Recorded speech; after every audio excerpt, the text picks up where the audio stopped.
भविष्य का अमेरिका दो हिस्सों में बटा है, बेहद अमीर और दाने दाने को मोहताज गरीब। हम देखते हैं बेन रिचर्ड्स को, जो अपनी बीमार बेटी के इलाज के लिए पैसों की तलाश में एक रईस अफसर के पास नौकरी की भीख मांगने आया है। लेकिन वो अफसर उसे दूध की मक्खी की तरफ बाहर जाने को कह देता है। वहां से निकलते वक्त रिचर्ड्स की नजर टीवी पर चल रहे the running man reality show पर पड़ती है। इस खूनी खेल का इनाम लाखों करोड़ों में है, पर शर्त मौत है। मतलब 30 दिन तक खतरनाक शिकारी कमांडो से बचकर भागना है। रिचर्ड्स जानता है कि इस शो से कोई जिंदा नहीं लौटता, इसलिए उसका कोई इरादा नहीं है। वो अपने टूटे फूटे घर पहुंचता है। टीवी पर चल रहे छोटे मोटे क्विज शो देखकर वो सोचता है कि काश वो यहां से कुछ पैसे जीत पाता, क्योंकि इनमें गलत जवाब पर मौत नहीं, बस कुछ सजा ही मिलती है। हालांकि वहां मिलने वाली रकम बहुत ज्यादा कम थी। तभी उसकी पत्नी शीला घर आती है। वो बेटी के लिए जो दवाइयां लाई थी वे बेकार थी, लेकिन पैसों की कमी के कारण वे लाचार थे।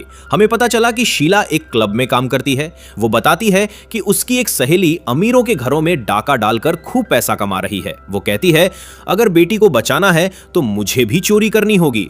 लेकिन रिचर्ड्स उसे सख्ती से रोक देता है। वो जानता है कि अगर ये रईस लोग किसी गरीब को चोरी करते पकड़ लें तो उसे तड़पा तड़पा कर मार देते हैं। खत्म होते वक्त और मरती हुई बेटी को देखकर बेन रिचर्ड्स का सब्र जवाब दे जाता है। वो फैसला कर लेता है कि अब उसके पास सिर्फ एक ही रास्ता बचा है, मौत का खेल।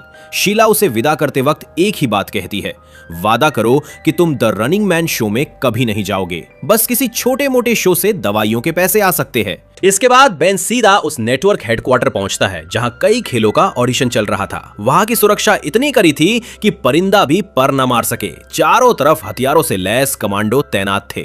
वहां हजारों गरीबों की भीड़ लगी थी, जो दाने दाने के लिए अपनी जान दांव पर लगाने आए थे। सबको सख्त आदेश दिए गए, कोई बैठेगा नहीं, कोई लेटेगा नहीं, जो थका वो बाहर। उसी भीड़ में एक बीमार बूढ़ा आदमी कमजोरी की वजह से गिरने लगता है। बेन की फितरत दूसरों की मदद करने की है। वो तुरंत इसकी मदद करने लगता है, लेकिन वहां इंसानियत दिखाना जुर्म था। सुरक्षाकर्मी बेन पर टूट पड़ते हैं। बेन भी दबने वाला नहीं था, लेकिन संख्या बल के आगे वो बेदम हो जाता है और फिर दोबारा लाइन में लगता है। जब बेन का नंबर आता है तो कर्मचारी उसकी डिजिटल फाइल खोलकर उसकी पूरी हिस्ट्री खंगालता है। पता चलता है कि बेन अपनी गर्म मिजाजी और गुस्से की वजह से 3 नौकरियां गंवा चुका है। कर्मचारी उसे ताना मारता है कि वो अपनी बेटी को पालने के लायक भी नहीं है और आज दाने दाने को मोहताज है। ये सुनकर बेन वहां शीशे पर अपना गुस्सा निकालता है। वो निहत्था था, पर उसकी हिम्मत देखकर कर्मचारी दंग रह जाता है। तभी उसे बॉस का फोन आता है कि उसे अगले राउंड के लिए ऊपर भेजा जाए। बेन वहां जाता है और उसकी मुलाकात लॉफ्लिन नाम की एक लड़की से होती है, जो काफी चालाक और तेज है। और साथ ही टिम नाम का एक लड़का भी मिलता है, जो थोड़ा सीधा साधा है। इन सभी पार्टिसिपेंट्स को एक खास यूनिफॉर्म पहना दी जाती है। अब असली ऑडिशन शुरू होता है, जहां उन्हें अपनी शारीरिक ताकत साबित करनी थी। चुनौतियां बेहद कठिन थी, जिसको पार करने वाला ही खुद को साबित कर पाएगा। एक ऊंची दीवार पर चढ़ने के दौरान टिम का हाथ फिसल जाता है और वो नीचे गिरने ही वाला था, लेकिन बेन नियम तोड़ते हुए फिर से मदद करता है और उसे ऊपर खींच लेता है। टिम की जान बच जाती है, पर एक ऑफिसर बेन पर दहाड़ता है कि यहां मदद करना मना है। बेन उस ऑफिसर की आंखों में आंखें डालकर उसे अनसुना कर देता है, क्योंकि वो वही करता है जो उसे अच्छा लगे। इंटरव्यू का राउंड शुरू होता है और बेन के सामने सवालों की बौछार कर दी जाती है। बेन के हर जवाब में एक अजीब सा गुस्सा था, पर उस गुस्से में सच्चाई की गहराई भी थी। वो साफ शब्दों में कहता है कि उसके लिए उसका परिवार ही उसकी दुनिया है और वो उनके लिए कुछ भी कर सकता है। इंटरव्यू वाली लड़की उसे बोली कि इतना गुस्सैल आदमी पहली बार इस खेल के ऑडिशन में आया है। ये बात सुनकर बेन को और भी गुस्सा आता है। खैर, उस शिफ्ट के अंत में सिर्फ 3 लोग ही इस ऑडिशन को पार कर पाते हैं, बेन, वो घबराया हुआ टिम और चालाक लॉफ्लिन। इन तीनों को ड्रेस दे दी जाती है और ये आपस में शिकारियों की बात करते हैं कि हंटर्स इतने खतरनाक हैं कि कोई देश के किसी भी कोने में छुप जाए, वे इसे ढूंढकर मौत के घाट उतार देते हैं। अब इन तीनों को बारी बारी बॉस से मिलना है, जो उनके मुताबिक शो में हिस्सा देगा। उनके बाद बेन बॉस के ऑफिस में गया, जहां बॉस डैन किलियन होता है। वो कई सारे शो चलाता है और बेहिसाब पैसा छापता है। बेन उसे सीधे शब्दों में कहता है कि वो द रनिंग मैन जैसा खूनी खेल नहीं खेलेगा, उसे किसी छोटे मोटे शो में डाल दिया जाए। डैन एक शातिर मुस्कान के साथ कहता है, छोटे शोज में तुम्हें मुश्किल से $1000 मिलेंगे, जिससे तुम्हारी बेटी की दवाइयां भी नहीं आएंगी, लेकिन द रनिंग मैन में हर दिन पैसा बरसता है। अगर तुम 30 दिन टिक गए तो तुम इस देश के सबसे अमीर आदमी बन जाओगे। डैन उसे याद दिलाता है कि एक शख्स 29वें दिन तक पहुंचकर हार गया था, पर उसे बेन की आंखों में वो आग, वो गुस्सा और हिम्मत दिखती है जो 30 दिन का इतिहास रच सकती है। डैन बेन की पूरी हिस्ट्री जानता था कि कैसे अपनी असूलों वाली सोच और गुस्से की वजह से उसे डिफेंस और हर नौकरी से बैन कर दिया गया, और अब उसके पास अपनी बेटी को बचाने का और कोई रास्ता नहीं बचा। डैन उसे उकसाते हुए कहता है, तुमने हमेशा दूसरों की मदद के लिए अपना नुकसान किया है, आज पहली बार अपने परिवार के लिए इस आग में कूदो। परिवार का नाम सुनते ही बेन का दिल पसीज जाता है और वो कॉन्ट्रैक्ट साइन कर देता है। जाने से पहले डैन उसे भड़काने के लिए उसकी पत्नी को लेकर कुछ टिप्पणियां करता है, जिससे बेन का खून खौल उठता है और वो उस वक्त डैन का सिर फोड़ देना चाहता था, पर उसने अपने उस गुस्से को संभाल कर रख लिया।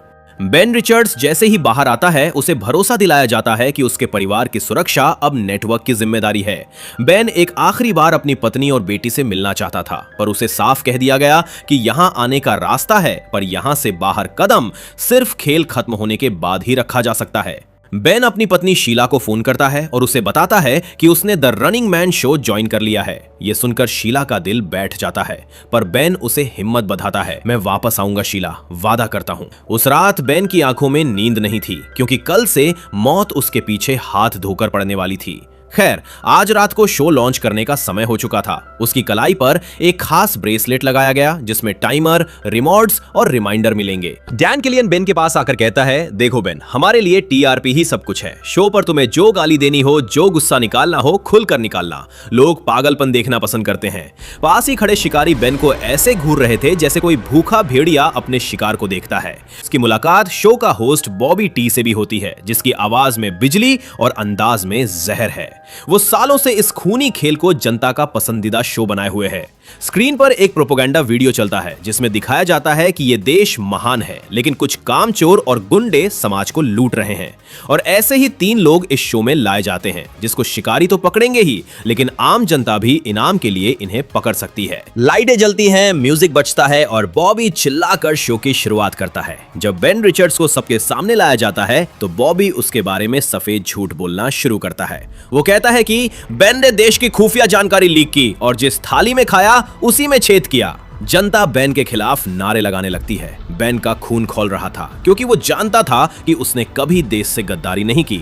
बॉबी चिल्लाता है, इन भगोड़ों के पास कोई ट्रैकर नहीं है, पर इन्हें ढूंढना आपकी जिम्मेदारी है। जो इसकी लोकेशन बताएगा उसे $3000 और जो इसे मौत के घाट उतारेगा उसे $10,000 का इनाम मिलेगा। हमारी फोर्स और हमारे शिकारी इन्हें देश के किसी कोने में नहीं छोड़ेंगे। बेन को और ज्यादा भड़काने के लिए बॉबी स्क्रीन पर उसकी पत्नी शीला की तस्वीर दिखाता है। वो शीला के चरित्र पर बेहद भद्दी टिप्पणियां करता है, ताकि पब्लिक बेन से और नफरत करे और उस पर कोई रहम न दिखाए। अंत में बेन को बोलने का मौका दिया जाता है। बेन का सब्र टूट चुका था। वो गालियों की बौछार कर देता है। वो चिल्लाकर कहता है, मैं इस पूरी बिल्डिंग को आग लगा दूंगा, इन शिकारियों को चीर डालूंगा और पूरी दुनिया को खत्म कर दूंगा सालों। डैन उसकी इस आग को देखकर खुशी से पागल हो रहा था।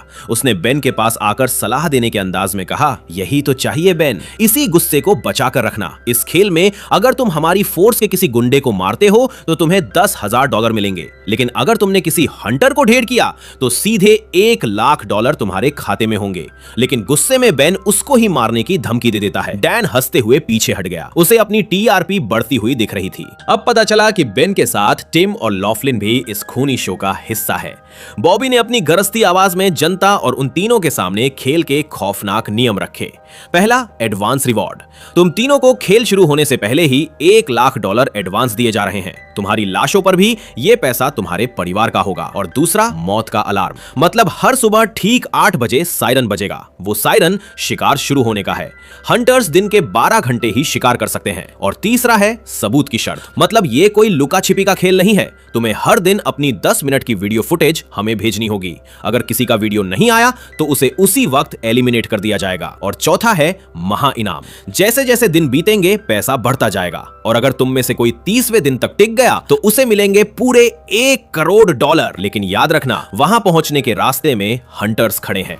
तभी वहां हंटर्स की एंट्री हुई। वो इंसान नहीं बल्कि मांस काटने की मशीनें लग रहे थे। जनता पागल हो रही थी, लोग चिल्ला रहे थे। अब तीनों को एक हाई स्पीड लिफ्ट में धकेला गया। लिफ्ट बिजली की रफ्तार से अंडरग्राउंड जोन की तरफ नीचे जाने लगी। वो बेन को कुछ पैसे और उसकी सर्वाइवल किट दी गई। जैसे ही वो बाहर निकला, बेन ने अपनी आखिरी आजादी की सांस ली और सड़कों की तरफ भागने लगा। उसके पास 12 घंटे का ग्रेस पीरियड था। इन 12 घंटों में उसे छिपने की जगह ढूंढनी थी, क्योंकि उसके बाद शिकारी अपने पिंजरों से बाहर आने वाले थे। बेन रिचर्ड्स टैक्सी पकड़कर सीधा ओबामा स्ट्रीट के लिए निकलता है। टैक्सी ड्राइवर उसे पहचान लेता है और उसके साथ फोटो खिंचवाने की जिद करता है। वो कहता है, एक फोटो ले लेने दे भाई, कल तो वैसे भी तू कुत्ते की मौत मरने वाला है। लेकिन बेन चिढ़कर जल्दी वहां से निकल जाता है, जिसके जवाब में ड्राइवर उसे पीछे से गालियां देता है कि कल उसे मरते हुए देखकर बहुत मजा आएगा। बेन सीधा अपनी पुरानी यादों की एक धूल भरी जगह पहुंचता है, जहां उसकी मुलाकात अपने पुराने दोस्त म्यूली से होती है। म्यूली उसे देखकर हैरान और निराश था। वो कहता है, बेन, तू इस सरकारी प्रोपेगेंडा का हिस्सा कैसे बन गया? बेन अपनी मजबूरी बताता है कि उसके पास अपनी बेटी को बचाने के लिए कोई दूसरा रास्ता नहीं बचा था। दोस्ती के नाते म्यूली उसकी मदद करता है और उसे एक फेक आईडी और एक नया हुलिया देता है ताकि वो भीड़ में छुप सके। म्यूली भावुक होकर कहता है कि उसे शो में जाने की जरूरत नहीं थी, क्योंकि वो बेन को अपना पार्टनर बनाना चाहता था, पर अब कोई फायदा नहीं। खैर, बेन आज रात यही रुकता है। फिर अगली सुबह मौत का सायरन बजने में बस कुछ ही पल बाकी थे। बेन अपनी नई पहचान के साथ एक मेट्रो स्टेशन पहुंचता है। वहां की एआई टिकट मशीन उसकी नकली आईडी को पकड़ नहीं पाती और वो ट्रेन में चढ़ने में कामयाब हो जाता है। तभी उसकी कलाई पर बंधे ब्रेसलेट में हंट का टाइमर शुरू हो जाता है। अचानक ट्रेन में बैठा एक बच्चा बेन के चेहरे को गौर से देखता है। तब बेन घबराकर उस पर चिल्लाता है, किसी को कुछ मत बताना। माहौल तनावपूर्ण हो जाता है, पर बेन को एहसास होता है कि उसकी मूछें हट गई थी, बस इसलिए वो बच्चा देख रहा था। वो बिना मूछे ही एक महंगे होटल में कमरा बुक करता है। कमरे में पहुंचकर वो सबसे पहले अपनी 10 मिनट की वीडियो फुटेज शूट करता है। वो कैमरे के सामने बताता है कि पहला दिन बीत चुका है और वो अभी भी जिंदा और सुरक्षित है। रात के अंधेरे में वो चुपके से बाहर निकलता है और नेटवर्क की एक ड्रॉप ऑफ मशीन में अपनी वीडियो टेप डाल देता है। उसने खेल का पहला पड़ाव पार कर लिया था। जब वो वापस अपने कमरे में आता है तो सन्नाटे में एक पक्षी के पंख फड़फड़ाने की आवाज आई, जिससे बेन एकदम से डर गया, क्योंकि मौत कभी भी अपनी दस्तक दे सकती है। हम देखते हैं शिकारियों की टीम को बेन की नई पहचान का सुराग मिल चुका है। उन्होंने बेन के दोस्त म्यूली को दबोच लिया और टॉर्चर करके वो सारा डेटा निकाल लिया, जिससे बेन की नई शक्ल का खुलासा हो गया। नेटवर्क के खोजी ड्रोन शहर के हर कोने को स्कैन करने लगे और शिकारी तुरंत बेन के होटल में पहुंचे। वे बिना वक्त गवाए कमरे में सन्नाटे के साथ दाखिल होते हैं और सीधे उसकी कनपटी पर बंदूक तान देते हैं। तभी बेन की आंख खुलती है और वो पसीने से तरबतर हो जाता है। शुक्र था कि यह सिर्फ एक सपना था। बेन टीवी चालू करता है, जहां द रनिंग मैन शो का लाइव टेलीकास्ट चल रहा था। खबर आती है कि टिम को ट्रैक कर लिया गया है। इनाम के लालच में एक दुकानदार ने टिम की जानकारी शिकारियों को दे दी थी। टिम, जो अपनी सुरक्षा को लेकर बेहद लापरवाह था, मस्ती में दुकान से बाहर निकलता है। बेन की आंखों के सामने उन्होंने पलक झपकते ही टिम को मौत के घाट उतार दिया। मतलब अब खेल में सिर्फ 2 ही शिकार बचे थे। खतरे को भांपते हुए बेन तुरंत उस होटल से निकलने लगता है, क्योंकि उसे शक है कहीं होटल का स्टाफ भी उसकी जानकारी ना दे दे। वो एक गरीब और खस्ताहाल इलाके में पहुंचता है और कुछ पैसे देकर एक पुरानी बिल्डिंग में कमरा किराए पर ले लेता है। उसे लगा कि ऐसी भीड़ भाड़ वाली और टूटी फूटी जगह पर वो होटलों के मुकाबले ज्यादा सुरक्षित रहेगा। वहां जाते वक्त हम एक छोटी बच्ची को देखते हैं, जिसे उस बिल्डिंग से जबरन निकाला जा रहा था। वो बच्ची जोश में अपने भाई का जिक्र करती है, जिसे वो हीरो मानती है। बेन को पता चला कि ये लिफ्ट खराब है, तो वो सीढ़ियों से ही अपने कमरे में जाता है और फिर अपनी किट चेक करता है, जिसमें ज्यादातर सामान कचरा था, पर उसके हाथ एक ग्रेनेड लगता है जो मुश्किल के वक्त काम आ सकता है। आज का दिन पूरा होने में अभी 3 घंटे बाकी थे, इसलिए बेन नीचे झांकता है और समझ आया कि सब कुछ सामान्य है। बेन आराम से नहाकर आता है और फिर से झांकता है, जहां सब कुछ वैसा ही था। लेकिन तभी बेन को याद आया कि नीचे भेस बदलकर एक शिकारी खड़ा था। नेटवर्क के कैमरे और गार्ड्स और शिकारियों की पूरी टीम उस बिल्डिंग को चारों तरफ से घेर चुकी थी। ये सब कुछ करोड़ों लोगों के सामने लाइव टेलीकास्ट हो रहा था। बेन इस वक्त सिर्फ एक तौलिए में था। उसके कपड़े और हथियार वाला बैग दूसरे कमरे में था। वो दिमाग लगाया है और अपनी आवाज बदलकर चिल्लाता है, वो देखो, बेन रिचर्ड्स नीचे गली में भाग रहा है। शिकारियों का ध्यान भटकता है और वे नीचे की ओर दौड़ते हैं। बेन फुर्ती से बिल्डिंग को खिड़की से अपने कमरे में घुसकर जल्दी से कपड़े पहनता है और तैयार हो जाता है। लेकिन शिकारी इतने बेवकूफ नहीं थे। उन्हें तुरंत समझ आ गया कि ये बेन की चाल थी। इससे पहले कि हंटर्स उसे गोलियों से भून देते, बेन खिड़की से बाहर कूद जाता है और दीवार के एक संकरे किनारे को पकड़कर लटक जाता है। वहां शिकारियों का लीडर मास्क मैन अभी गोली नहीं चलाता, क्योंकि वो डैन किलियन को टीआरपी चाहिए थी। इतनी आसान मौत दर्शकों को पसंद नहीं आती। बेन नीचे दूसरे कमरे में घुसता है और भागने की कोशिश करता है, लेकिन ड्रोन कैमरे किसी साए की तरह उसके हर कदम का पीछा कर रहे थे। तभी उसका सामना एक मास्क पहने हुए शिकारी से होता है, जो हंटर्स का लीडर है। बेन उस पर ग्रेनेड फेंकता है, पर वो शिकारी इतना शातिर था कि उसने मजाक उड़ाते हुए वो बम वापस बेन की तरफ उछाल दिया। बेन ने फुर्ती दिखाते हुए उस बम को खुद से दूर किया। धमाका इतना जोरदार था कि उसकी लहर से एक फंसी हुई लिफ्ट अचानक चल पड़ी। बेन उस लिफ्ट के जरिए नीचे तो आ गया, पर वो अब भी बिल्डिंग के अंदर ही था। बाहर से शिकारी, पुलिस और कमांडो ने पूरी बिल्डिंग को घेर लिया था और अंधाधुंध गोलियां चला रहे थे। गोलियों की तड़तड़ाहट के बीच एक गैस पाइपलाइन फट गई और वहां लीकेज होने लगा। बेन समझ गया कि अब यहां मौत का तांडव होने वाला है। अपनी जान बचाने के लिए वो सीधे वहां मौजूद गंदे नाले के गहरे पानी में कूद गया। अगले ही पल एक बेहद खौफनाक और भयानक धमाका होता है। पूरी बिल्डिंग ताश के पत्तों की तरह ढह गई। आग के गोले आसमान छू रहे थे और सब कुछ राख में तब्दील हो गया, लेकिन नीचे नाले की गहराई ने बेन को बचा लिया। धमाके के बाद बेन कीचड़ में सना हुआ बाहर निकलता है और तुरंत अपना वीडियो शूट करता है। मैं अब भी जिंदा हूं, गंदी नाली के कीड़ों। न्यूज में खबर फैल जाती है कि बेन जैसे अपराधी को मारने के चक्कर में 8 जवान शहीद हो गए। वो छोटी बच्ची भी ये न्यूज देख रही थी और वो अब बेन की मदद करने का फैसला करती है। बेन 5 दिनों से मौत को चकमा दे रहा था, पर अब वो चारों तरफ से घिर चुका था। आसमान से सर्च लाइट्स पूरे इलाके को खंगाल रही थी। वो बच्ची बेन के पास पहुंचती है और कहती है कि उसका भाई उसकी मदद कर सकता है। बेन को पहले यकीन नहीं होता, पर जब भागने के सारे रास्ते बंद दिखे तो वो उसकी बात मान लेता है। जल्द ही उस बच्ची का भाई ब्रैडली वहां पहुंचता है और बेन को चुपके से अपने घर ले जाता है। बेन हैरान होकर उससे पूछता है, मुझे पकड़वाने पर तुम्हें बहुत बड़ा इनाम मिल सकता है, फिर तुम मेरी मदद क्यों कर रहे हो? ब्रैडली नफरत से कहता है कि मुझे उन पर रत्ती भर भी यकीन नहीं है। ये पूरा नेटवर्क एक धोखा है, एक फ्रॉड है। वे इनाम देने के बजाय गवाहों को ही खत्म कर देते हैं। पता चला कि ब्रैडली पैसे के लिए नहीं, बल्कि सिस्टम के खिलाफ होने की वजह से बेन को शहर से बाहर निकालने के लिए तैयार था। ब्रैडली बेन को द रनिंग मैन शो का वो काला सच दिखाता है जिसे दुनिया से छिपा कर रखा गया था। पिछले 20 सालों की एक सीक्रेट डॉक्यूमेंट्री दिखाते हुए वो खुलासा करता है कि आज तक कोई भी 30 दिन पूरे नहीं कर पाया। ये पूरा खेल एक फिक्स्ड स्क्रिप्ट है। डॉक्यूमेंट्री से पता चलता है कि नेटवर्क हर साल 3 तरह के मोहरे चुनता है। जैसे पहला, लापरवाह इंसान जो टिम की तरह होता है, जिसे मजाक मस्ती में 2 दिन के अंदर ही बलि चढ़ा दिया जाता है। जबकि दूसरा, अय्याश इंसान जो एडवांस के पैसों को फिजूल खर्ची में उड़ाता है और जल्द ही मारा जाता है। लेकिन तीसरा, असली योद्धा जो बेन की तरह होता है। इसे नेटवर्क अपनी टीआरपी बढ़ाने के लिए इस्तेमाल करता है। ब्रैडली बताता है कि जो शख्स 29 दिन तक टिका था वो अपनी काबिलियत से नहीं, बल्कि नेटवर्क की मर्जी से वहां तक पहुंचा था। जब शो अपनी सबसे ऊंची टीआरपी पर था, तब 30वें दिन की जीत को रोकने के लिए उसे बड़ी बेरहमी से मार दिया गया। ब्रैडली साफ कहता है, बेन, इस बार तुम उनके हीरो हो। उन्हें हराने का सिर्फ एक रास्ता है, 30 दिन तक जिंदा बचकर निकलना। अगली सुबह बेन ब्रैडली से पूछता है कि उसकी 5 साल की मासूम बेटी को लंग कैंसर कैसे हो गया। ब्रैडली एक खौफनाक सच बताता है कि रईस लोगों के अवैध हथियारों के कारण पूरे इलाके में रेडियो एक्टिव रेडिएशन फैल गया था। हैरान करने वाली बात यह थी कि बेन खुद उसी जगह काम कर चुका था और जब उसे वहां चल रहे गलत कामों का पता चला तो उसने नौकरी छोड़ दी थी। अब बेन का गुस्सा ज्वालामुखी बनकर पड़ता है। वो तुरंत अपनी वीडियो क्लिप शूट करता है और नेटवर्क की धज्जियां उड़ा देता है। वो कैमरे पर चिल्लाकर कहता है कि ये देश अंदर से खोखला हो चुका है और ये नेटवर्क अपनी गलतियों को छिपाने के लिए मासूम बच्चों को मौत के मुंह में धकेल रहा है। लेकिन जब वो clip the running man show पर टेलीकास्ट होती है तो बेन के होश उड़ जाते हैं। नेटवर्क ने एआई के जरिए उसकी आवाज और शब्दों को पूरी तरह बदल दिया था। होस्ट बॉबी टी उन 8 जवानों को शहीद बताकर पेश करता है और बेन को एक खूंखार विलेन। एआई से बदली हुई आवाज में बेन को यह कहते सुनाया गया, मुझे उन जवानों को मारने में मजा आता है जिनके बच्चे भूखे घर पर इंतजार कर रहे हैं। मैं खून का प्यासा हूं और इंसानियत का दुश्मन हूं। मारधाड़ ही मेरा असली सुकून है सालों। ये टेक्निक इतनी सटीक थी कि उसे जीते जी एक राक्षस बना दिया गया। रात के अंधेरे में उनकी शहर से भागने की तैयारी शुरू होती है। बेन बेन गाड़ी की डिग्गी में छिप जाता है, जबकि ब्रैडली और उसकी बहन गाड़ी चलाकर शहर की सरहद पार करने की कोशिश कर रहे थे, लेकिन शिकारियों के ड्रोन और सर्विलेंस ने उन्हें ट्रैक कर लिया। अचानक उनके लोग पीछे लग गए और भागते वक्त उनकी गाड़ी को तेज झटका लगा, जिससे डिग्गी का दरवाजा खुल गया। बेन अब पूरी तरह से एक्सपोज्ड था। कॉप्स ने अंधाधुंध गोलियां बरसाई, लेकिन बेन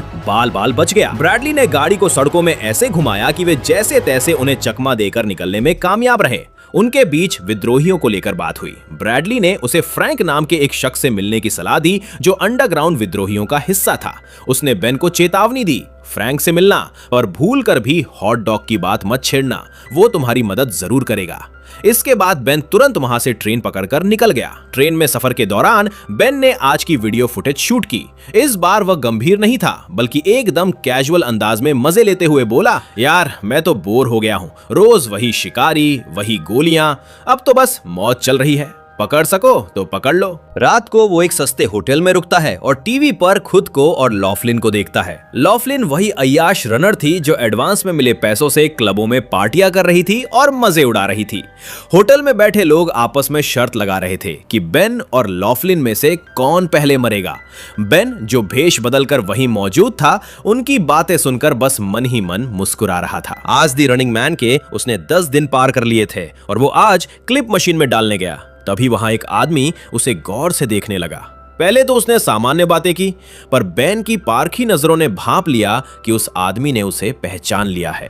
वो आदमी इनाम के लालच में धीरे से अपनी गन निकालने लगा। बेन का पारा चढ़ गया। उसने उसे कुछ कड़वे शब्द कहे और वहां से बिजली की फुर्ती से भागा। वो आदमी चिल्लाया, ओए रुक, मेरे पैसे! और बेन को खत्म करने के लिए उसके पीछे पड़ गया। स्टेशन पर एक हाई स्पीड ट्रेन आने वाली थी। बेन ने आखिरी सेकंड में चलती ट्रेन में छलांग लगा दी। वो आदमी बेबस होकर खड़ा रह गया। हम देखते हैं कि बेन को जिंदा रहते हुए अब 13 दिन हो चुके हैं। वो एक गली से गुजर रहा था जहां बड़ी स्क्रीन पर द रनिंग मैन शो चल रहा था। ये शो अब अपनी लोकप्रियता के शिखर पर था। स्क्रीन पर लॉफलिन को दिखाया जा रहा था, जो एक क्लब में हंटर्स से घिरी हुई थी। लॉफलिन ने अपनी चालाकी और फुर्ती से लड़ते हुए शिकारियों को तो चकमा दे दिया, लेकिन उसकी किस्मत ने साथ नहीं दिया, क्योंकि बॉबी टी स्क्रीन पर एक खौफनाक खबर सुनाता है। लॉफलिन बुरी तरह आग में जलकर मर गई। उसे मारने वाले कोई और नहीं बल्कि छोटे बच्चे थे। इनाम के लालच में उन बच्चों ने लॉफलिन को मौत के घाट उतार दिया। नेटवर्क ने उन बच्चों को इनाम के तौर पर उनके पसंदीदा कार्टून्स की अनलिमिटेड सप्लाई दी। बेन ये देखकर दंग रह गया कि कैसे ये सिस्टम मासूम बच्चों को भी खूनी बना रहा है और शो की टीआरपी के लिए इंसानों को विलन बनाकर पेश कर रहा है। अब उन 3 शिकारों में से सिर्फ बेन ही जिंदा बचा था। बिना वक्त गवाए बेन सीधा फ्रैंक के घर पहुंचता है। जैसे ही वो घर में दाखिल होता है, वो देखता है कि फ्रैंक की मां टीवी पर वही शो देख रही थी। वो टीवी पर बेन को देखते ही चिल्लाने लगी और नफरत से कहने लगी कि वो मर जाए तो मजा आएगा। वो भी उसी सरकारी प्रोपेगेंडा की शिकार थी। फ्रैंक बेन को समझाता है, बुरा मत मानना बेन, मां देखी अच्छी है, पर इस सिस्टम ने उनका दिमागी संतुलन बिगाड़ दिया है। फ्रैंक बेन को अपनी गुप्त लाइब्रेरी दिखाता है, जहां से वो विद्रोही का साथ देकर इस खूनी खेल के खिलाफ आवाज उठता है। वो बताता है कि ये शो इंसानियत के खिलाफ एक साजिश है। यहां बेन की उत्सुकता बढ़ जाती है और वो आखिरकार फ्रैंक से हॉट डॉग के बारे में पूछ ही लेता है। फ्रैंक भावुक होकर अपनी कहानी सुनाता है। मेरे पिता इस देश के वीर जवान थे, लेकिन जब सरकार ने सुरक्षा बल को प्राइवेट कर दिया और उसे चंद अमीर लोगों का गुलाम बना दिया, तो मेरे पिता ने नौकरी छोड़ दी। वे देश के लिए लड़ना चाहते थे, किसी रईस की तिजोरी के लिए नहीं। गुजारे के लिए उसके पिता ने एक हॉट डॉग का ठेला लगाया, लेकिन उनके पुराने भ्रष्ट साथी उन्हें ताने मारते थे और चिढ़ाते थे। एक दिन उन्हीं लोगों ने उनके पिता की जान ले ली। उस सदमे ने फ्रैंक की मां को पागल कर दिया। फ्रैंक ने ठंडे लहजे में कहा, उन्होंने मेरे पिता को तो मार दिया, पर उनकी सोच आज भी मुझ में जिंदा है। मैं इस सिस्टम को गिरा कर रहूंगा। फ्रैंक बेन को उस गुप्त सुरंग के बारे में बताता है, जहां छुपकर वो अपने बाकी के दिन सुरक्षित गुजार सकता है।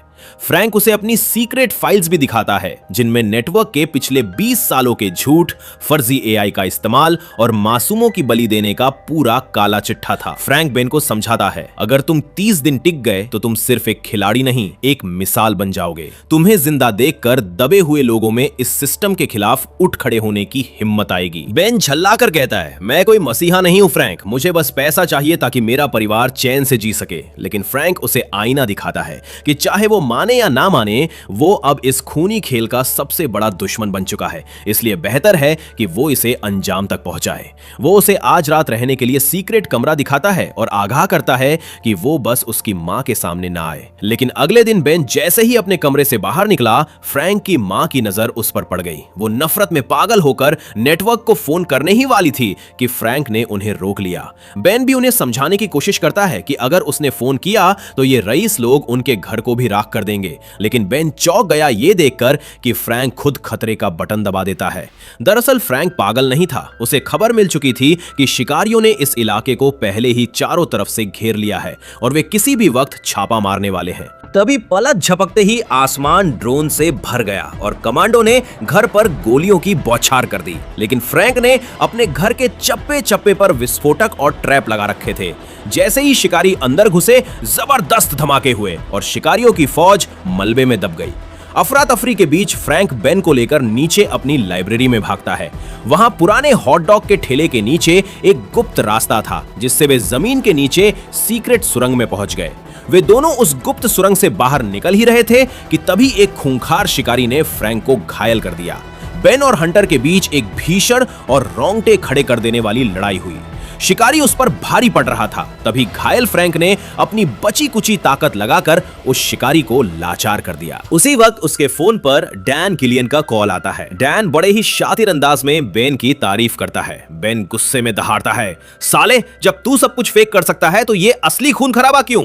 डैन बड़ी हंसकर जवाब देता है, कोशिश तो की थी बेन, पर ऑडियंस को असली मौत पसंद है। इसके बाद डैन एक ऐसा हुक्म देता है जिसे सुनकर बेन के होश उड़ जाते हैं। डैन ने बेन से अपने ही घायल शिकारी को खत्म करने को कहा ताकि शो की रेटिंग बढ़ सके, लेकिन बेन एक हत्यारा नहीं था, उसने ऐसा करने से मना कर दिया। बेन और फ्रैंक तुरंत गाड़ी लेकर वहां से भागे ताकि वे सुरक्षित बंकर पहुंच सकें, लेकिन बदकिस्मती से कमांडोज ने फ्रैंक को गोली से मार डाला। अब बेन पुल पर अकेला था और दोनों तरफ से कमांडोज और उसी शिकारी ने उसे घेर लिया था।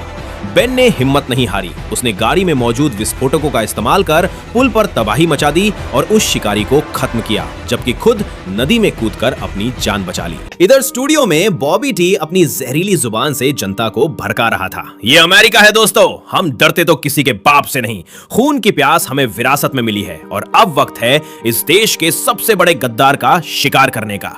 पूरी पब्लिक पागल हो चुकी थी। बेन अब समझ गया था कि यह खेल जीत या हार का नहीं, बल्कि सिर्फ टीआरपी और रेटिंग्स का है। वो जो भी करेगा वो उनके शो को हिट बनाएगा। इसलिए उसने कैमरे में कहा कि वो सिर्फ बचने के लिए नहीं भागेगा, बल्कि जो भी उसके रास्ते में आएगा वो उसे कुचल कर रख देगा। लेकिन यह कहना आसान था, पर करना मुश्किल। नेटवर्क के ड्रोन्स ने उसे हाईवे पर ट्रैक कर लिया। मौत सिर पर थी, लेकिन तभी उसे सड़क पर चलती एक गाड़ी दिखी जिसमें अमीलिया नाम की लड़की बैठी थी। अमीलिया उन चुनिंदा अमीर लोगों में से थी जो इस शो के प्रोपेगेंडा में फंसी थी। बेन ने बिना वक्त गवाए बंदूक की नोक पर उसकी गाड़ी पर कब्जा किया और उसे तेज भागने को कहा।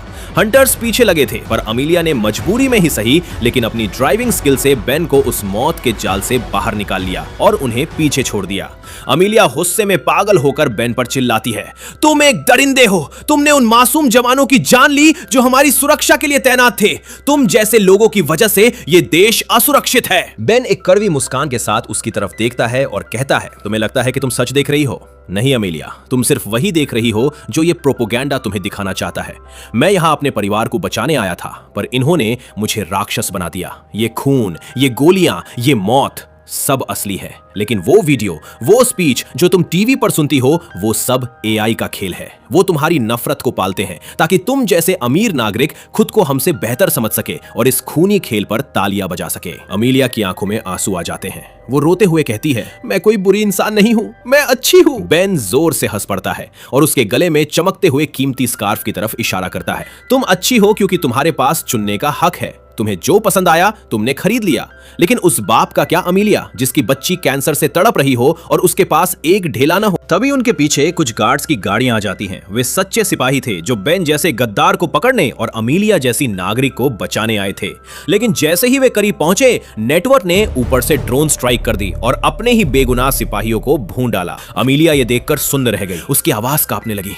वे अपने ही लोगों को क्यों मार रहे हैं? बेन गुस्से में पागल होकर चिल्लाया, यही तो मैं समझा रहा हूं। उनके लिए कोई बेगुनाह नहीं है। उनके लिए सिर्फ एक ही चीज मायने रखती है, TRP। बेन अपनी बंदूक नीचे रख देता है और अमीलिया उसे तुरंत उठा लेती है। उसे अब भी बेन पर भरोसा नहीं था। बेन गुस्से में कहता है, चला दो गोली, लेकिन याद रखना अब तुम भी द रनिंग मैन का हिस्सा हो। तभी वे शो का लाइव अपडेट देखते हैं। पूरी दुनिया को दिखाया गया कि अमीलिया मदद के लिए चीख रही है और बेन उसे बेरहमी से किडनैप किए हुए है। टीवी पर अमीलिया की आवाज सुनाई दे रही थी, बचाओ, ये राक्षस मुझे मार डालेगा। बेन ने उसकी तरफ देखा और सिर्फ इतना कहा, welcome to the reality Amelia. अब तुम्हें समझ आया कि ये सिस्टम तुम्हें कितना बड़ा झूठ बेच रहा है। ये देखकर अमीलिया की आंखें फटी रह गईं कि सड़कों पर कई लोग बेन के समर्थन में नारे लगा रहे थे।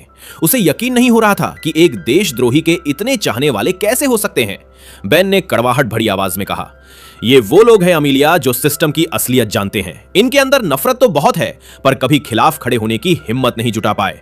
आज इन्हें मुझ में एक आखिरी उम्मीद दिख रही है। आगे भारी नाकाबंदी थी जिससे अमीलिया कांपने लगी। उसे लगा कि अब वे मारे जाएंगे, लेकिन बेन शांत था। उसने कहा कि वे हमें अभी गोली नहीं मारेंगे क्योंकि लाइव शो शुरू होने में अभी वक्त है। और बिल्कुल वैसा ही हुआ। नेटवर्क के लोगों ने उन्हें रास्ता दे दिया। डैन किलियन का प्लान एकदम साफ था। शो शुरू होते ही बेन को लाइव कैमरे पर मारकर एक हैप्पी एंडिंग देना और इस सीजन को इतिहास का सबसे बड़ा सुपर हिट बनाना। टीवी पर बेन और अमीलिया की नकली बातचीत दिखाई जा रही थी जिसमें बेन को और भी क्रूर दिखाया गया ताकि जनता की नफरत चरम पर पहुंच जाए। वहां बेन ने लाउडस्पीकर के जरिए नेटवर्क के आकाओं को ललकारा। उसने चिल्लाकर कहा कि वे उसे मार तो सकते हैं लेकिन उसके दूसरे हाथ में 5 किलो ब्लैक आयरिस बारूद का रिमोट है। उसने चेतावनी दी कि इसका सिर्फ 2 ग्राम ही एक बड़ी बिल्डिंग को उड़ाने के लिए काफी है। तो सोचो 5 किलो क्या करेगा। तुम मुझे विलन कहते हो ना, तो ठीक है, आज विलन ही इस शो की दी एंड करेगा। पूरे शहर में खौफ फैल गया। बेन के समर्थक भी डर गए। शिकारियों का लीडर मास्क मैन को उस पर यकीन नहीं था, पर बेन की आंखों में वो पागलपन था जो किसी भी हद तक जा सकता था। अगर धमाका हुआ तो ये शो हमेशा के लिए बंद हो जाएगा, इसलिए उन्होंने घुटने टेक दिए। बेन ने एक flying V fighter, supersonic plane और 2 पैराशूट की मांग रखी। कुछ ही देर में रनवे पर एक ब्लैक फाइटर प्लेन उतरता है। बेन ने अमीलिया से कहा कि जब तक हम देश की सीमा से बाहर नहीं निकल जाते, हमें बॉम्ब का नाटक जारी रखना होगा। वहां प्लेन में चढ़ने से पहले बेन ने एक और चाल चली। उसने डैन किलियन को मजबूर किया कि वो अपने मास्क मैन का नकाब उतरवाए। डैन ने आदेश दिया और मास्क मैन को अपना चेहरा दिखाना पड़ा। बेन प्लेन में आते ही पायलटों को हुक्म देता है कि उन्हें कनाडा बॉर्डर की तरफ जाना है और इस प्लेन को देश की सबसे अमीर इमारतों और रईसों के बंगलों के ऊपर से ले जाना। प्लेन बादलों को चीरता हुआ उड़ान भरता है। बेन को लग रहा था कि वो जीत के करीब है, लेकिन उसे ये नहीं पता था कि वे पायलट भी शिकारी टीम के हैं जो बस शो शुरू होने का इंतजार कर रहे थे। अब शाम के शो में सिर्फ 10 मिनट बाकी थे, लेकिन प्लेन के अंदर नफरत का उबाल ऐसा था कि बेन और मास्क वाला शिकारी शो शुरू होने से पहले ही एक दूसरे पर टूट पड़े। अमीलिया उन्हें रोकने की कोशिश करती है क्योंकि अब उसका दम घुट रहा था। वो इस हिंसा से सहमी हुई थी। तभी स्क्रीन पर डैन किलियन आता है। वो एक शैतानी मुस्कान के साथ बेन का झूठ पकड़ लेता है। वो कहता है, बेन, मुझे पता है कि तुम्हारे पास कोई बारूद नहीं है। हमारे प्लेन के सेंसर्स ने सब चेक कर लिया है। ये सुनते ही मास्क मैन बेन को मारने के लिए गन तानता है, पर डैन उसे अभी के लिए रोक देता है। वो निजी तौर पर बेन से डील करने लगता है। वो बेन को एक ऐसा ऑफर देता है जो किसी को भी लालच में डाल दे। वो कहता है, तुम मरोगे नहीं बेन। बोर्ड ने तुम्हें एक नए शो को होस्ट करने पर सहमति जताई है। उस शो का नाम होगा द हंटर, जिसको वो होस्ट करेगा। हम दुनिया को दिखाएंगे कि कैसे एक गरीब रनर ने अपनी जिंदगी बदली और सिस्टम को सुधारा। तुम्हें राष्ट्रपति से मेडल मिलेगा और हर सीजन के $5 करोड़।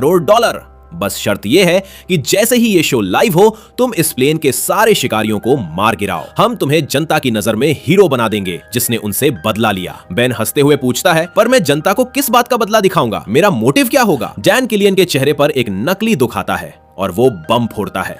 तुम्हारी पत्नी और बेटी अब इस दुनिया में नहीं रही। डैन बताता है कि शिकारियों की एक बागी टुकड़ी ने प्रोटोकॉल तोड़कर उन्हें मार डाला। ये सुनकर बेन के पैरों तले जमीन खिसक गई। वो पूरी तरह टूट गया, लेकिन उस टूटे हुए दिल से जो आग निकली उसे देखकर अमीलिया भी डर गई। बेन ने शो देखने को कहा जिसमें बॉबी टी अपना खेल शुरू करता है। वो जनता के सामने झूठ का नया पुलिंदा पेश करता है जिसमें वो शिकारियों को ही देशद्रोही घोषित कर देता है और बेन के परिवार की मौत का इल्जाम उन पर लगा देता है। जनता जो अब तक बेन से नफरत करती थी, अचानक उसके दुख में साथ हो गई। बेन अब एक विलन नहीं बल्कि एक घायल हीरो की तरह पेश किया गया जिसे अपना इंतकाम लेना था। प्लेन में मौजूद शिकारी जब सुनते हैं कि उन्हें ही बलि का बकरा बनाया जा रहा है तो उनमें से एक पिस्टल लेकर बेन की तरफ आया। लेकिन बेन अब इंसान नहीं, मौत का फरिश्ता बन चुका था। उसके दिमाग में सिर्फ अपनी मासूम बेटी का चेहरा था। वो एक एक करके हंटर्स को गाजर मूली की तरह काटने लगा, गोलियों से बूंदने लगा। जबकि स्टूडियो में रेटिंग्स आसमान छू रही थी, बेन ने उन सबको ढेर कर किया। लेकिन बताया गया कि आखिरी बड़ा शिकारी मास्क मैन अभी जिंदा बचा है। उसने एक पैराशूट भी छीन लिया। बेन ने प्लेन का कोना कोना छान मारा पर वो कहीं नहीं मिला। तभी अचानक फर्श के नीचे से निकलकर मास्क मैन ने बेन पर हमला कर दिया। दोनों के बीच एक खूंखार और रोंगटे खड़े कर देने वाली लड़ाई हुई। बेन ने पास दिखे ड्रोन से मास्क मैन का सिर फोड़ दिया, लेकिन शिकारी भी कम नहीं था। उसने कांच के एक नुकीले टुकड़े से बेन के शरीर पर गहरे वार किए, जिससे बेन बुरी तरह घायल हो गया। मास्क मैन ने एक शैतानी हंसी के साथ बेन का हौसला तोड़ने की कोशिश की। उसने चिल्लाकर कहा, तू फिर से डैन के झांसे में आ गया। उसने तुमसे झूठ बोला है बेन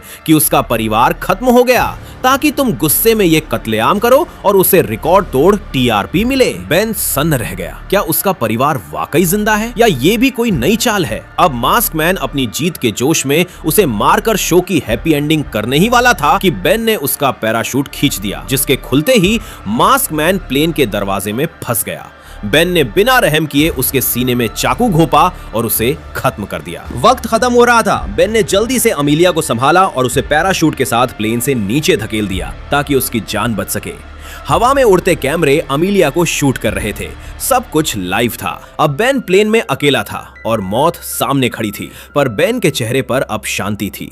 उसने कैमरे के लेंस में झांकते हुए अपने आखिरी शब्द कहे, सुनो अमेरिका, मैं कोई हीरो नहीं हूं और ना ही वो विलन जो तुम्हें दिखाया गया। ये पूरा शो एक धोखा है। यहाँ बहने वाला खून असली है, पर इसके पीछे की हर कहानी नकली है। अगली बार जब तुम टीवी देखो तो ये मत देखना कि कौन मर रहा है, बल्कि ये देखना कि तुम्हें नफरत बेचना वाले वो ताकतवर और अमीर लोग कौन है। ये नफरत का शो मत देखो, ये शो मत देखो, बल्कि ये देखो कि कौन इस शो को चला रहा है। तभी स्क्रीन पर डैन किलियन आया। उसने कहा, तुम्हारी मेहनत बेकार गई बेन। जब तुम ये बोल रहे थे तब शो पर एड्स चल रहे थे। तुम्हारी एक भी बात किसी ने नहीं सुनी। डैन ने उसे आखिरी मौका दिया। हार मान लो बेन, मैं तुम्हें नया शो दूंगा। पैसा, इज्जत, शोहरत सब कुछ तुम्हारे कदमों में होगा, बस मेरे लिए काम करो। लेकिन जब बेन ने डैन की बात नहीं मानी तो डैन किलियन ने अपना आखिरी और सबसे खतरनाक कार्ड खेला। उसने एआई के जरिए लाइव फीड को पूरी तरह बदल दिया। दुनिया को दिखाया गया कि बेन गुस्से में पागल हो चुका है और वो 5000 मासूम लोगों से भरी नेटवर्क की बिल्डिंग पर प्लेन क्रैश करने जा रहा है। उसे एक आत्मघाती आतंकी की तरह पेश किया गया। नेटवर्क ने लोगों की सुरक्षा की आड़ में मिसाइल फायर की और आसमान में ही बेन के प्लेन के चीथड़े उड़ा दिए। बॉबी टी ने चिल्लाकर घोषणा की, हैप्पी एंडिंग, गद्दार का अंत हुआ। शो सुपर हिट रहा। टीआरपी ने सारे रिकॉर्ड तोड़ दिए। लेकिन जनता इतनी बेवकूफ नहीं थी। लोगों को शक हो गया था कि जब बेन बोल रहा था तब जानबूझकर लंबे विज्ञापन क्यों चलाए गए। कुछ दिनों बाद मलबे से प्लेन का ब्लैक बॉक्स बरामद हुआ। इसमें बेन की वो असली रिकॉर्डिंग थी जिसे नेटवर्क ने दबा दिया था। ये शो तुम्हारी नफरत पर पलता है, इसे देखना बंद करो। ये ऑडियो लीक होते ही जनता का गुस्सा ज्वालामुखी बनकर फूट पड़ा। रईस लोगों और भ्रष्ट सरकार के खिलाफ क्रांति छिड़ गई। सड़कें प्रदर्शनकारियों से भर गईं और द रनिंग मैन का वो साम्राज्य ताश के पत्तों की तरह ढहने लगा। लेकिन अब भी पूरी दुनिया के मन में अब एक ही सवाल था, क्या बेन मर गया या वो जिंदा है? क्योंकि उस आधुनिक प्लेन में इमरजेंसी इजेक्शन सीट मौजूद थी। फिल्म के अंत में हम देखते हैं कि बेन की पत्नी शीला और उसकी बेटी एक मॉल में है। बेन ने जो एडवांस पैसा भेजा था उसकी बदौलत वे अब एक अच्छी जिंदगी जी पा रहे थे। तभी शीला को पता चलता है कि उसका बिल पहले ही किसी ने चुका दिया है। वो तुरंत समझ जाती है कि ये बेन ही है। वो बाहर भागती है और जहां उसे बेन की एक झलक दिखती है, मतलब हाँ, बेन रिचर्ड्स जिंदा है। उधर नेटवर्क की आलीशान बिल्डिंग में सन्नाटा पसरा है। बॉबी टी और डैन किलियन के बीच तीखी बहस होती है। डैन पागलपन की हद तक चिल्लाता है कि वो एआई और नए प्रोपेगेंडा से जनता को फिर से बेवकूफ बना देगा, लेकिन बॉबी टी को पता है अब कुछ नहीं होने वाला। वो उसको नफरत के साम्राज्य में अकेला छोड़कर चला जाता है। डैन की 20 साल की मेहनत उसकी आंखों के सामने राख हो रही थी। तभी बेन रिचर्ड्स वहां दाखिल होता है। कोई शोर नहीं, कोई ड्रामा नहीं, वो डैन को उसके उसी प्रोपेगेंडा और झूठ के साथ हमेशा के लिए खत्म कर देता है। फिल्म का यही अंत होता है, लेकिन हमें समझ आया कि असल दुनिया में भी ताकतवर और अमीर लोग अक्सर आम जनता को अपने प्रोपेगेंडा पर नचाते हैं। देश में अक्सर दो गुट बन जाते हैं, एक वे जो सिस्टम के पीछे का सच देख पाते हैं और दूसरे वे जो सरकार या मीडिया के प्रोपेगेंडा का शिकार होते हैं। प्रोपेगेंडा किसी चीज का हो सकता है, रिलीजन का, कास्ट का, गरीबी का। दोनों ही पक्ष अक्सर आपस में भिड़ते हैं, लेकिन अगर लोग प्रोपेगेंडा को चलाने वाले कौन हैं, ये देखने लग जाएं, तो किसी के बाप में दम नहीं जनता को नचा सके। वीडियो को लाइक करें, शेयर करें और चैनल को सब्सक्राइब भी कर। धमाकेदार मूवी एक्सप्लेन और चाहिए तो हाँ, ये सब करें। देखने के लिए धन्यवाद।